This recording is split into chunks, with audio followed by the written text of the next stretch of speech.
Halo orang-orang sukses yang hobinya rebahan sambil ngabisin kuota unlimited yang nggak bakal habis-habis. Mimin ucapkan terima kasih karena sudah klik video ini. Mimin ingatkan bahwa konten ini full menceritakan sebuah alur cerita film, yang mana akan mengurangi kenikmatan kalian saat menonton filmnya secara langsung. Namun, kalau kalian suka dan nggak masalah dengan spoiler, silakan lanjut dan nikmati hidangannya. Kali ini Underland Movie bakal bacain alur cerita film Days of Glory. Tahun 1943, Prancis yang sedang terdesak oleh pasukan Jerman mengambil sebanyak mungkin pemuda dari negara-negara jajahannya, seperti Aljazair, Maroko, dan Tunisia. Para pemuda itu dijadikan tentaranya yang akan dipergunakan untuk melawan invasi Jerman saat itu. Namun, dalam prakteknya ada perlakuan-perlakuan rasis yang dilakukan oleh petinggi Perancis. Meskipun para tentara yang mayoritas muslim telah rela berjuang bahkan mengorbankan nyawa mereka demi Perancis. Bagaimana kisah selanjutnya? Yuk, mari kita simak bersama. Di sebuah desa kecil di negara Aljazair, terlihat seorang laki-laki sedang mengajak semua pria untuk berperang membela Perancis. Seorang pemuda bernama Said pun memenuhi panggilan tersebut, meskipun awalnya ia dilarang oleh sang ibunda. Sementara itu, di Maroko pasukan Prancis merekrut orang-orang pegunungan yang dikenal tangguh dan lebih baik daripada orang barbar. Di sana, seorang laki-laki bernama Yasir dan adiknya Larbi juga bergabung, namun dengan niat untuk mendapatkan uang, agar adiknya Larbi dapat segera menikah. Di kota Sétif yang berada di sebelah utara Aljazair, pasukan Prancis sedang melakukan seleksi kepada indigenes, sebutan untuk para tentara Prancis yang berasal dari Afrika Utara. Salah satu indigenes yang bernama Abdul Qadir mampu lolos dan menjadi seorang kopral. Para indigenes lalu dikirim ke Italia untuk mulai berperang. Mereka dipimpin oleh seorang sersan bernama Martinez dan tergabung di Resimen Infanteri Aljazair ke-7. Di sini juga tergabung seorang tentara asli Prancis bernama Kopral Leroc. Mereka kemudian dites kemampuan menembak agar mereka mempunyai penembak jitu. Dan Mesaud pun terpilih sebagai penembak jitu. Saat pelatihan, Said yang sama sekali belum pernah menggunakan granat dengan polosnya menarik dan melepaskan pin pengamannya. Untung saja, Martinez langsung melemparkan granat tersebut ke tempat yang aman. Karena hal itu, Said akhirnya merasakan sakitnya hantaman senapan ke arah senapannya. Kemudian, Martinez memberitahu kalau mereka akan menyerbu pasukan Jerman besok pagi. Sersan Martinez menyuruh pasukan Kopral Kadir untuk di garis depan, sedangkan pasukan Kopral Leroc di garis belakang. Keesokannya, mereka mulai menyerbu sebuah bukit yang dikuasai oleh tentara Jerman. Namun, dari atas bukit, tentara Jerman telah siap bertempur. Mereka menembaki dengan senjata berat, serta mortir-mortir yang berterbangan layaknya hujan yang menimpa kawanan semut.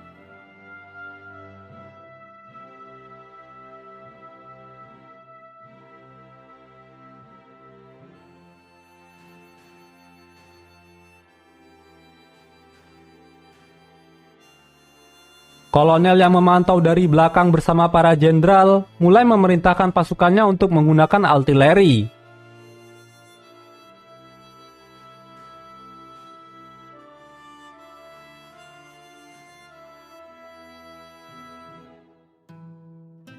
Karena bantuan itulah, pasukan Prancis dapat merangkak maju dan satu persatu berhasil merebut pos penjagaan Jerman.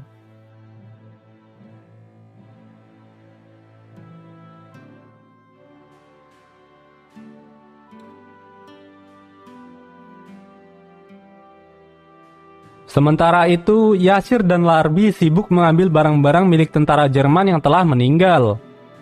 Setelah berhasil merebut bukit tersebut, mereka mengevakuasi pasukan yang terluka dan menguburkan jasad-jasad tentara yang telah gugur. Terlihat hampir 90% tentara yang meninggal adalah tentara muslim indigenes. Akhirnya, sebuah kapal mengangkut mereka untuk pulang ke Perancis, dan Said menemui Martinez. Ingin berterima kasih karena Martinez telah menyelamatkan nyawanya. Namun Martinez mengatakan, jika Said benar-benar ingin berterima kasih, dia harus menjadi asistennya. menggantikan Ali yang telah gugur saat penyerbuan kemarin. Saat jam makan, terjadilah ketegangan. Perlakuan tidak adil diterima oleh pasukan indigenes. Mereka tidak diberikan tomat oleh petugas dapur, yang hanya memberikan tomat kepada pasukan asli Perancis. Abdul Qadir yang mewakili pasukannya protes ke Martinez. Namun Martinez malah menumpahkan jatah nasi Abdul Qadir. Melihat hal itu, Qadir tidak terima dan menginjak-injak tomatnya agar semuanya adil, karena tidak akan ada yang mendapatkannya. Semua pasukan indigenes bersorak, seraya setuju dengan sikap Abdul Qadir. Martinez pun melaporkannya kepada kapten. Kapten pun menyebut para indigenes dengan sebutan pribumi dan orang-orang Islam. Namun, Sersan Martinez menyarankan untuk tidak memakai istilah itu. Kapten kemudian menemui mereka, dan Abdul Qadir mengatakan bahwa peluru Jerman tidak membeda-bedakan sasaran tembaknya. Mendengar hal itu, Kapten memerintahkan petugas dapur untuk memberikan makanan yang sama kepada indigenes. Agustus tahun 1944, mereka tiba di Marseille dan disambut bak pahlawan oleh warga setempat. Mesaud bertemu dengan wanita bernama Irene dan langsung jatuh cinta pada saat kecupan pertama. Sementara, Said membanggakan dirinya di depan para wanita-wanita Perancis, serta Yasir dan Larbi yang sedang sibuk menjual barang-barang hasil rampasan mereka kepada warga Perancis. Dan Mesaud yang sedang dimabuk cinta langsung melakukan cocok tanam sehabis pesta. Namun sayangnya, perang masih jauh dari kata berakhir. Mereka kembali ditugaskan. Mesaud pun berjanji kepada Irene kalau dia akan kembali dan memintanya untuk menunggu. Saat di camp, Abdul Qadir sedang membaca buku panduan militer untuk menjadi seorang perwira. Namun, ia malah diledek oleh Sersan Martinez. Oktober 1944, mereka pergi ke lembah Rohne. Di tengah perjalanan, Martinez memberikan perlakuan istimewa kepada Said. Ia mengajak Said untuk naik ke mobilnya. Dan karena itulah membuat dia diejek sebagai kekasih Martinez dan memanggilnya Aisyah. Saat di barak, Mesaud pun kembali meledek Said. Namun, kali ini Said marah dan hampir membunuh Mesaud. Abdul Qadir yang melihatnya berusaha menenangkan Said. Akhirnya, Said pun menurunkan pisaunya. November 1944, mereka kembali berpindah ke pegunungan Vosegen yang masih diduduki oleh Jerman. Sang kolonel memberikan motivasi penyemangat sebelum mereka menyerbu pasukan Jerman. Pertempuran sengit pun terjadi.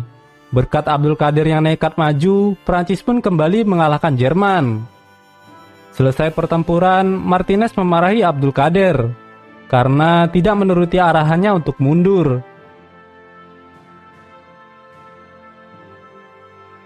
Lalu mereka beristirahat.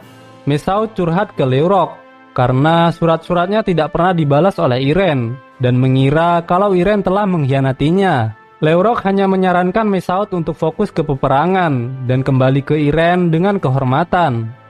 Ternyata surat-surat Mesaud tidak pernah sampai ke Irene karena selalu di-reject oleh pihak militer.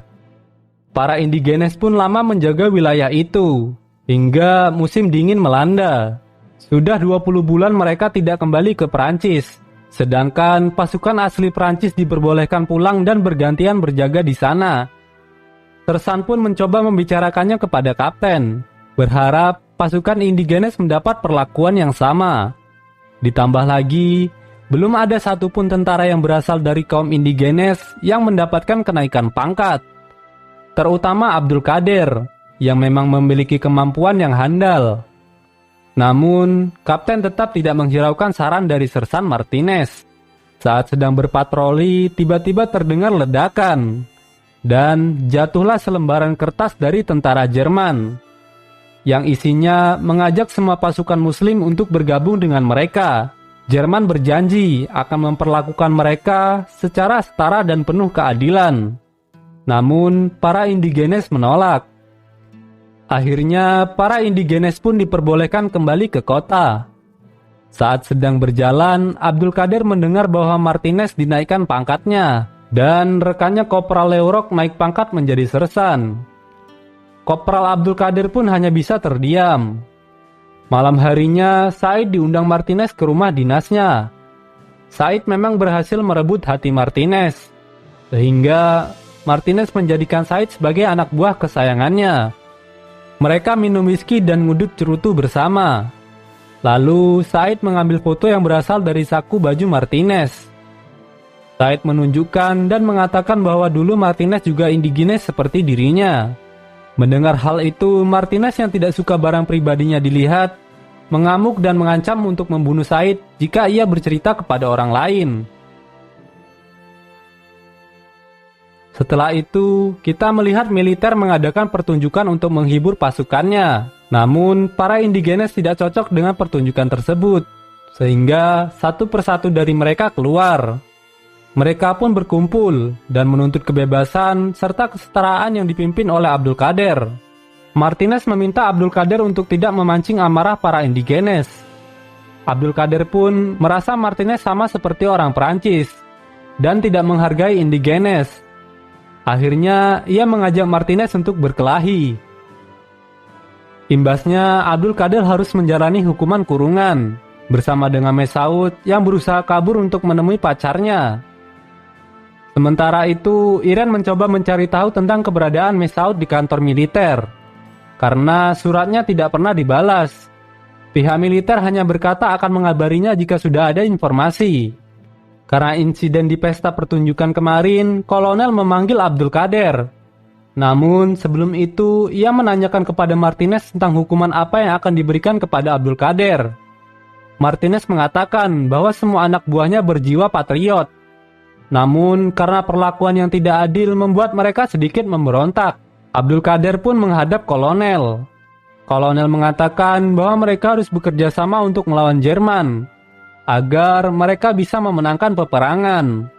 Lalu kolonel memberitahu kalau di Al-Slaj pasukan Jerman berhasil mengalahkan Perancis, dan sekarang mereka membutuhkan sukarelawan untuk mempertahankan daerah tersebut sebelum pasukan utama Perancis tiba di sana. Dan Kopral Abdul Qadir menawarkan diri untuk pergi ke sana. Kolonel pun berjanji kepada Abdul Qadir bahwa setelah peperangan berakhir, Perancis dan warganya akan selalu mengingat dan menghormati jasa-jasa pasukan indigenes. Akhirnya, beberapa pasukan resimen 7 Aljazair yang akan dipimpin oleh kapten pergi ke sana, serta Mesaud yang dibebaskan karena mereka butuh penembak jitu.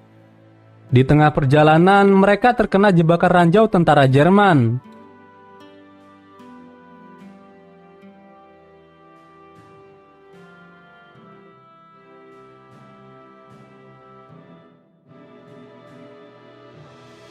Kapten dan sebagian besar pasukan kemudian gugur, dan hanya menyisakan Abdul Qadir, Said, Mesaud, Yasir, dan Martinez yang terluka.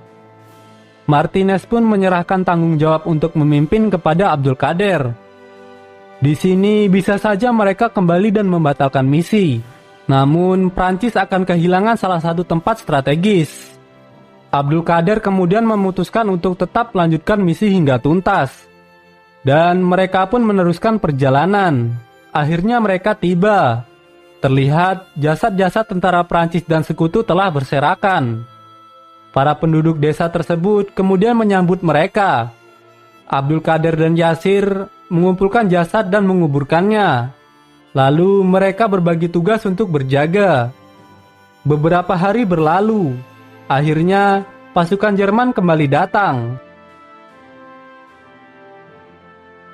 Abdul Qadir telah membagi posisi ke tempat yang strategis untuk mengepung pasukan Jerman. Dan terjadilah pertempuran di sana.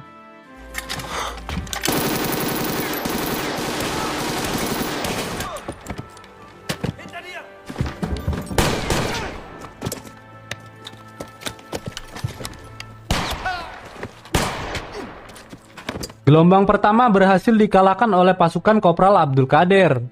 Namun, datang lagi peleton Jerman yang lain, sehingga Mesaud pun harus gugur.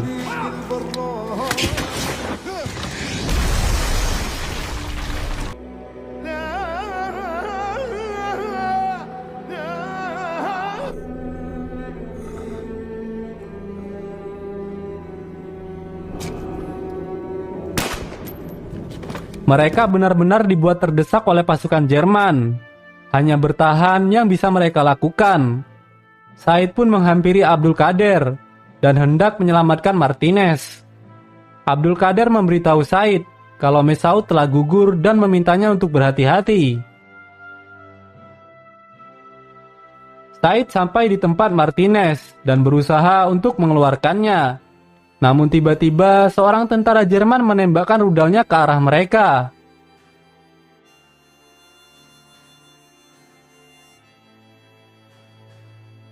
Martinez yang masih dalam keadaan sekarat langsung ditembak mati oleh tentara Jerman. Akhirnya Said dan Martinez pun gugur. Kini hanya tersisa Abdul Qadir dan Yasir. Mereka berusaha untuk bertahan, namun apa daya, pasukan Jerman terus menggempur mereka. Hingga akhirnya Yasir pun tertembak.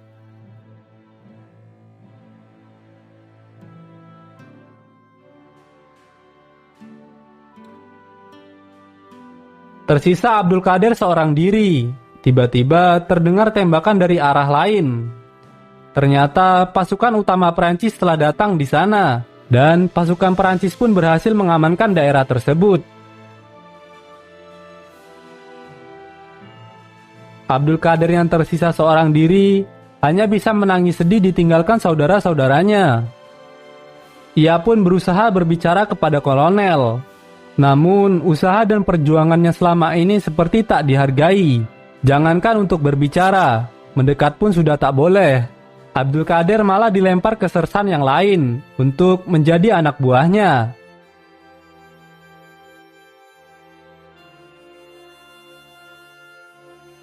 Namun, warga sekitar yang tahu siapa yang benar-benar berjuang memberikan penghormatan kepada Abdul Qadir.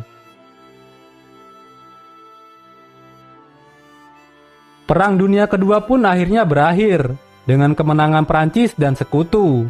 60 tahun kemudian, Prancis telah didatangi oleh berbagai negara kolonial mereka. Namun, nasib para pejuang indigenes tak sebaik yang diharapkan. Terlihat, Kopral Abdul Qadir hanya hidup sederhana di sepetak kamar yang sempit dan kecil. Bahkan, Prancis menolak untuk memberikan uang pensiun kepada mereka. Anjing gak tuh? Dan film pun selesai.